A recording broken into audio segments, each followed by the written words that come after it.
Hello and welcome to an all-new episode of our official relaunch of Talking Elections, a video series from the MIT Election Data and Science Lab. In each episode, we'll be featuring insights from election experts around the country on a particular topic. I am your MC, Claire Desoy. Our host is, as always, the inimitable director of the MIT Election Lab, Charles Stewart. Today, we are thrilled to be discussing voter turnout with University of Wisconsin-Madison professor of political science and founding director of the Election Research Center, Barry Burden. They are the ones you've tuned in to listen to. So without further ado, I will hand things over to Charles. Thanks a lot, Claire. It's always a delight to be able to talk to Barry about things related to elections. We've done this a lot over the years, and indeed, I can add a bit of personal shilling here for both of us. We've been talking about these things for a long time, including doing a book, which is probably on the measure of American elections together. So these are some long-standing conversations about elections and how to measure things and what various metrics of elections mean. So today we're going to talk about turnout, which is probably the favorite metric in election administration among academics and maybe sometimes even among election administrators, although sometimes there's some mixed reviews on that side. So I thought, Barry, could you just talk about, to start off, just talk about kind of turnout from the perspective of political science, and what do we know about the drivers of turnout, and if you have some favorite factors that you think are overrated or underrated as explanations for how turnout fluctuates, we'd like to hear those too. Yeah, thanks, Claire and Charles, for having me. This is one of my favorite topics, and I think people who are outside the university might be surprised at some of the political science findings about voter turnout. Maybe the most important one is just how much inertia there is in voter turnout levels and individual turnout. The kinds of people who vote in one election tend to be the same people who vote in the next election. And states with high levels of turnout tend to persist at very high levels from one election to the next, even when the candidates change and the campaigns evolve. So there's just a lot of stability, and that doesn't leave a lot of room for election laws or election administration or other things to matter. Some of that stability, I think, is predictable. It's driven by things like demographic factors that we know affect turnout in pretty important ways. States with higher levels of education, income, older populations tend to vote at higher rates. And so those patterns kind of repeat themselves, and that's true at the individual level too. So that's there for sure. But there's also something like a state culture that seems to be embedded that drives levels of turnout. The fact that Minnesota keeps coming number one in the list of states, including in 2020, I think is something about the election laws and the demographics there, but also is just something about the culture of the place. It's pretty civically oriented, and that shows up in lots of ways, including census participation rates and voter turnout rates. Campaigns matter a lot in states that have competitive elections. You tend to get higher turnout. Battleground states have higher turnout. Some of that seems to be voters being aware that their vote is going to matter more potentially, or could be decisive. But some of it, maybe most of it, is actually driven by the fact that in competitive places, the campaigns do more outreach to voters, contacting them maybe in an overwhelming manner, lots of contacts and persuasion attempts, getting people out to vote, but also helping them vote by underwriting the cost, providing information, maybe even offering rides to the polls, distributing ballot applications, whatever it might be. There are things that these kinds of private actors can do that help facilitate the voting practice. So as I said, this doesn't leave a lot of room for the things we're interested in, which are election laws and election administration. They tend to have sort of small effects, especially when you're in the midst of, say, a big presidential election, when there's so many other forces acting on voters. The election laws are a factor, but definitely not at the front of the line. I have kind of a similar question, but just to kind of drill down a little bit on this, since the occasion of this relaunch of the series is the eventual relaunch of the Elections Performance Index with the 2020 statistics. And I remember a decade ago when you and I were involved in the group that advised Pew about the EPI, that I believe it was actually, I attribute this to you, this distinction between things that are under the control of election administrators and things that are outside of their control. And when we assess states and the performance of elections, that's an important distinction to think about. And so, as we, so there's kind of two parts to this question. And one is, and you've already given a partial answer, which is that, kind of what parts of turnout are under the control of administrators and what's under the control of other things. And related to that, if a state has low turnout, what does that tell us about performance of elections in that state? Yeah, this has always been one of the dilemmas in trying to measure performance, because so much of it is outside the control of election officials, maybe even outside the control of policymakers who set the statutes and practices for the state. And honest election officials will tell you that they might be interested in boosting voter turnout, or at least educating voters about how they can be involved, but they can't do a lot to move the needle. It's probably on the order of a few percentage points rather than the big. We see much bigger differences across the states, from the high turnout states to the low turnout states.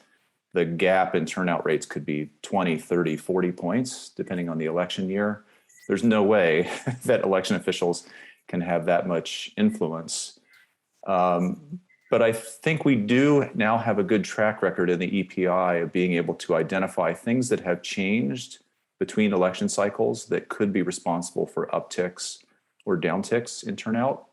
Again, thinking about the campaigns and everything else that's moving at the same time, I think it becomes easier now having this good time series to see what might be happening in individual states. I think one way to deal with this is to sort of separate the law, which policymakers in the Capitol are making, from the administration, which your state and local officials are having to carry out. There's a sort of limited discretion for local officials to do things. Maybe one example to think about from 2020, we could talk more about this, is the use of drop boxes. So many people voting by mail and wanting to return the ballot by drop box. Some state laws explicitly allowed use of drop boxes. Some banned it. Many states were kind of silent in their laws about whether it was permitted or not. But election officials in many places took to it, and in some cases got private funding to make it possible. And so that was a kind of innovation happening at the local level in many places that was in addition to what the laws had to say and what the campaigns were doing. So I think there is room on the administrative side for officials really to do things to affect turnout, but there is some unfairness in the EPI and making turnout and registration such important parts of it, because those things are driven by so much more than what administrators can do. Well, since you invoked the 2020 election, why don't we talk about that a little bit, and not to steal the thunder from what you would have to say, but 2020 turnout was one of the big stories, and so from your perspective, I mean, what was really important, the most important things to note about turnout in 2020 in terms of it's going up overall, where it went up, and why it may have gone up? Yeah, I think we've overlooked this story to some degree because there's been so much focus on audits and investigations and the Electoral College and other things that have transpired since the election. But this is really an amazing success story that in the middle of a pandemic, unprecedented experience that really impacted both voters and election officials, that we saw the highest level of turnout in a century in a presidential election. It was up about 6.5 points from the prior presidential election back in 2016. It was up in every state. Not a single state saw its turnout levels fall. And in some cases, the increases were double digits. At the high end, you had a few states that were increasing their turnout rates by 16, 17, 18 points. So that's a lot. Now that only brings the US up to about 2/3 of its eligible voters participating, which is lower than most other democracies, most developed democracies we would think of as peers. But it's still the highest in all of our lifetimes. Now, one thing I'll note is that the 2018 midterm elections also had record high turnout. And that was the highest in a midterm in 100 years. So there's clearly something happening in these last couple election cycles. It's not COVID, because obviously 2018 midterms precede COVID. There's something, I think, in the air politically that is motivating people on both sides. I think something about the Trump administration seems like a likely culprit. He has motivated both his supporters and his opponents to get out. And that was, not exaggerated by COVID. I think it persisted through COVID. And despite all the challenges, there were enough people who wanted to participate.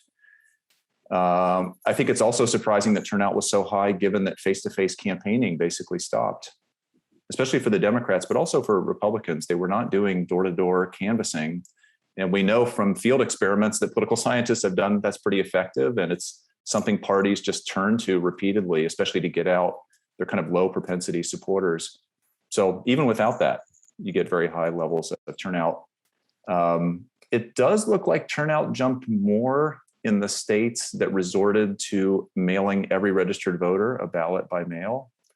Now, the research doesn't actually bear out that that has a big effect, even research that's focused on 2020, a couple of recent studies, but it seems undeniable. If you look across the states that saw big jumps, they include places like California, Utah, Hawaii, Vermont. It's a real mix of big and small states, red and blue states, but all those places decided to mail every registered voter an absentee ballot. And at least in the COVID circumstances we were in, that had an effect. I don't know if that effect could be replicated in another year when so many people are not at home and going back to in-person lives, but at least during this cycle, that seems to have produced a boost. So on that question, I've noticed something similar about, and I'd be curious to get your take on it, which is the other side of the surge in turnout among the states that you mentioned is that the states that had, they did see an increase in turnout, but it was of the low single digit areas, were mostly states that didn't flex their laws in the face of COVID. On the other hand, generally those were also states that were not only solidly Republican, but they also weren't, with maybe Texas being kind of an almost example, they certainly weren't battleground states. And so how do we think about this? Is it making it hard to vote, or is it that voters just aren't being mobilized in the same way, or is it, as we say, political science, endogenous, and we just can't unravel these two effects? I guess I would think of it as being like a double whammy. If you live in one of those states that's uncompetitive, you may not be motivated to take part. And then if the state is not doing anything to ease the path to voting during COVID, there's still some resistance in place. And so kind of the cost is still bearing down on voters. The rewards don't seem particularly valuable. And so it's not that surprising people would stay home. In the list of states that went to sending people ballots by mail, it includes some non-competitive states. Mm-hmm. Utah and Vermont are in there, pretty red and pretty blue, and yet they saw pretty big jumps. Now, as you mentioned, the other big jumps are in states that became really hot battlegrounds. Arizona and Georgia in particular, two states that flipped to the Democrats first time in a while and very narrowly decided by just tens of thousands of votes. They didn't do a lot in the way of increasing access to mail voting. Arizona was already doing a lot of it. Georgia didn't make a lot of changes there, and yet turnout jumped in both places. So people are clearly responding to the campaigns in those places. So even though turnout went up in every state, I think the story from one state to another is a little different. Sometimes it's campaign driven, and sometimes it might be the election laws or election practices, and it could be a combo of the two. That's really helpful. So I'm going to put you on the spot. The audience will be surprised to learn that we talked about some of these questions ahead of time. But as we were talking, one thing occurred to me, not only about geography, but about demographics. And one of the stories, so as you mentioned earlier, Americans don't vote at particularly high rates looking nationwide. And there's this huge geographic difference. In fact, if you're lucky enough to live in a state that was that was settled by Scandinavian socialists. Your turnout rate is about European levels, but if not, it's not. But demographically, I'm thinking particularly about young people. And we're at universities, and we've seen the big efforts over the last few years to get young people to vote some more. Though it looks like those numbers were up also in 2020, but everybody's numbers were up. And so just wondering if just shooting from the hip and certainly from deeper consideration of this from me, any thoughts about young people and why the rates are lower?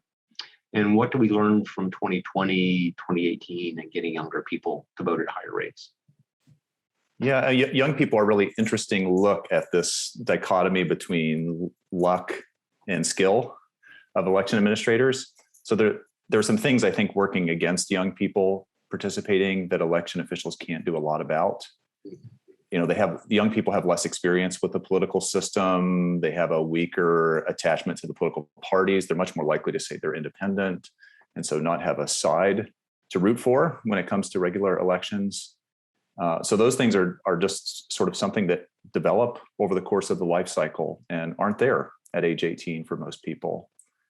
The part where election officials might be helpful or election law might be helpful is in dealing with the moving that young people often do. Residential mobility is one of the factors we've known since research was first done on this, maybe in the 70s and 80s, that going from one state to another kind of dislodges somebody from being active in politics. They obviously have to re-register at the new place. They have to figure out how to do that. They have to learn about the politics of that place, what even is on the ballot, what are the issues, who are the candidates, and then figure out how to cast a ballot. And I think all of us have family and friends who have moved from one place to another and are kind of disoriented by the new place where they end up. They say, wow, when I was in Texas, I voted at a grocery store. And you're telling me now that I am in Illinois, I can't do that. So there's some learning that has to happen. And for young people, the learning is happening at a really awkward time because it's often in their first election, definitely the first presidential election. And they might be away from home being at college. They may be moving for a first job or something else. And so it's sort of a confluence of forces just working against young people simultaneously. And it's on the registration and turnout side and kind of demystifying the voting process where I think election officials can be helpful, at least on that aspect of things. Right. And on that, on that, I was just looking at some of the numbers over the last couple of days, and what struck me in 2020, and I believe we've seen this in other years, that, the cohort, that kind of the college age cohort, we see the surge, and then we actually, there was less of a surge and actually kind of a slump in kind of the 22 to 26 age cohort, which would have been, in college 4 years ago, but now are going and living on the economy. And so, a lot of college students these days, in fact, there's a federal law about this that provides kind of a structured way of voting and or registering. Some high schools, pre-registration, et cetera. But then one goes into the unstructured environment and, it takes a dip and then, it takes off again. And so, this kind of social, being unsettled, if you will, socially, it's clearly what's going on. It's what we get for having maybe a mobile society. But as you suggest, knowing that's a feature of American politics seems to be something important administratively, policy-wise, to focus on. Yeah, and I think universities can do some of this, as you mentioned. They're compelled by federal law to do some of this to serve their students, but also campaigns who are looking for voters go hunting at big college campuses where you have a residential student population. So they're tapping into those networks. There tend to be Democratic and Republican clubs on those campuses. So it's a natural place to organize. And I think once a student leaves a campus, or if they were never on a college campus, right, they're not embedded in those networks. That makes it easy, to support them. So I too have seen that dip in the mid-20s. Seems to me like it's a new thing. I don't recall seeing that in earlier years in much of the older literature, but it seems to be there now. So to wrap this up, and just to broaden out the discussion just a bit about just performance in general. So you've already made, I think, the really important point about historic turnout and how that's just so unexpected given our priors about voting in 2020. I mean, looking at now a year removed from the 2020 election, what really stands out to you on this topic of performance and where, and going beyond the platitudes of, the most secure, the best ever run election, what are the particulars that seem really good? And, you have some thoughts about areas that, the system showed a bit of creakiness that we might want to work on if we can do so without yelling at each other. Yeah, the system showed a lot of creakiness. It sure did, especially back in the spring when COVID first hit in March and April, and there were states that were still trying to finish up their presidential primaries or other spring elections. It was anywhere from a nuisance to a disaster in those states because it was a surprise event, obviously, but also I think their election laws and practices just weren't tuned to handle that. And, it impacted recruitment of poll workers. It impacted the ability to find good polling places, especially when schools shut down. Those were common polling places. And so I think the states that pivoted best were ones that were already doing a fair amount of early voting and voting by mail. So it was easy for them to shift voters in that direction. And the states that had more difficulty were ones where the laws and the history just were not set up to have a lot of voting by mail. And they were wedded to the traditional polling place. Traditional polling place didn't exist in some places. It just wasn't possible, or it had to be moved or repurposed. It got complicated with all the public health measures. You needed more space and maybe a different set of poll workers than you'd had in the past. So, I think a state like Arizona, for example, that already had early voting centers, already had a lot of voting by mail and had a pretty good system for doing that, didn't face a lot of disruption. But some of the states in the Northeast and the Midwest that were still more attached to the traditional system, or in the Deep South, as you mentioned, I think it was more problematic. One of the cool things to watch out of 2020 was all the innovation that was going on at the local level. Things like drop boxes that hadn't been tried in some states were being rolled out. Ballot tracking tools got implemented in places like North Carolina, Wisconsin, and elsewhere where they really hadn't been used. And I think voters learned about them and took to them, and those are going to stick around. They're just really helpful, and I think provide a kind of security for both the voter and the election official. Getting poll workers from new places, from the National Guard and from local governments and elsewhere. So I think there were a lot of really neat, helpful practices that are going to hang around. And states, in some cases, are really trying to cement what they did in 2020 and make it the new normal. Well, thanks for that. And we could keep talking about this forever and everything else going on in the elections. And, looking back on 2020, of course, it doesn't take away the fact that, we're currently living in a situation where other things are on our mind as well. Mis and disinformation and, attacks on poll workers and those sorts of folk, those sorts of things. Which are certainly important and we'll be talking about in future videos. But I think it's important for us to remember what we can learn from the actual election itself. And this has been a really, really helpful discussion. So thanks a lot, Barry, and I will turn it back over to Claire. Yeah, thanks so much for joining us today, Barry. And thanks to you who are watching this. We'll have links in the description below if you're interested in learning more about Barry's work or the work of the Elections Research Center. If you'd like to be notified when our next video goes live, go ahead and subscribe to this channel. In the meantime, if you have questions about the MIT Election Lab, the Elections Performance Index, or the field of election science, follow the links in the description box below.